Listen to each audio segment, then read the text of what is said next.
Arrest చేస్తారా గంత దయనం ఉన్నదా అని అంటుర్రు కార్ పార్టీ వాళ్ళు. తప్పు చేసినట్టు తేలితే బరాబర్ చేస్తామని అంటుర్రు షే పార్టీ వాళ్ళు. అంటే చాలు లీడర్ల నోటేంట అరెస్ట్ ముచ్చట్లే వినిపిస్తున్నాయి ఈ నడుమ. తాపకోసారి అరెస్టు అరెస్టు అని అంటుర్రు.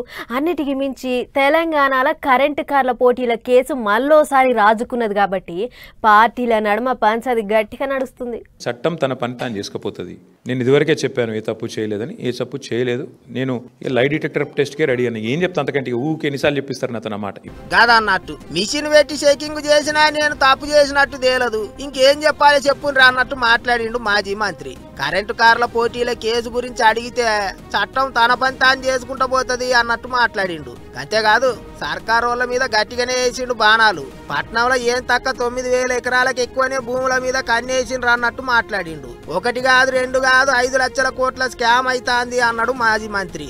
50 కోట్లు వేసుకున్నారనుకో సగటున దగ్గర 5 లక్షల కోట్ల విలువ చేసే ఆస్తిని అందులో మరి ఇవాళ ఆయన అనుయాయులకు, ఆయన వందిమాగదులకు, ఆయన బామ్మర్దులకు, ఆయన తమ్ముళ్లకు, ఆయన చుట్టూ ఉండే బ్రోకర్లకు ఇవాళ ఒప్పందాలు కుదిరించి ఒక అతిపెద్ద భూకుంభకోణానికి రేవంత్ రెడ్డి ప్రభుత్వం మొన్న జరిగిన కేబినెట్ సమావేశంలో తెరలేపింది. అట్లున్నది సారు ముచ్చట.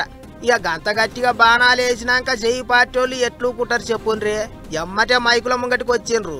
విష ప్రచారం చేస్తూ ప్రజలను ప్రక్కదారి పట్టించే ఒక ప్రయత్నం చేసిండ్రు. మరొకసారి అదే విధమైన ప్రయత్నం చేయబోతా ఉన్నారు. ఎన్నిసార్లు ఫెయిల్ అయినా గానీ వారికి బుద్ధి వచ్చేటట్టు లేదు. 10 సంవత్సరాల కాలం పాటు సుదీర్ఘ అనుభవం మంత్రిగా ఉన్న కేటీఆర్ గారు ఈ విధంగా మాట్లాడుతూ ఉన్నారంటే ఇప్పటికైనా వారి ఆలోచన ధరలో మార్పు రావాలి.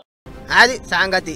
ఉత్తగా బట్టగాల్చి మీదెత్తాన్రు అన్నట్టు మాట్లాడిండ్రు చెయ్యి పార్టీ వాళ్ళు. పెద్ద ముచ్చట ఏంటిదంటే కరెంటు కార్ల పోటీలు పెట్టి పాత సర్కారు వాళ్ళు పైసలు అటు ఇటు చేసిండ్రు అని చెయ్యి పార్టీ వాళ్ళు అంటుంటే భూముల మీద కన్నేసిండ్రు, లక్షల కోట్ల స్కామ్ అవుతాందని కారు పార్టీ వాళ్ళు లేచిండ్రు. మీరు అప్పుడు అట్లా చేసిండ్రని వీళ్ళు అంటుంటే ఇగో మీరు ఇప్పుడు ఇట్లా చేస్తాన్రు మరి ఏంది చెప్పుండ్రు అని వాళ్ళు అంటుర్రు. ఒకళ్ళ మీద ఒకళ్ళు దుబ్బెత్తి పోసుకుంటారు. మరి ఇక కరెంటు కార్ల పోటీల కథ ఎక్కడి దాకా పోతుందో, ఈ భూముల కిరికిరి ఇంకెక్కడి దాకా పోతుందో చూసుకుంటా పోవాలి.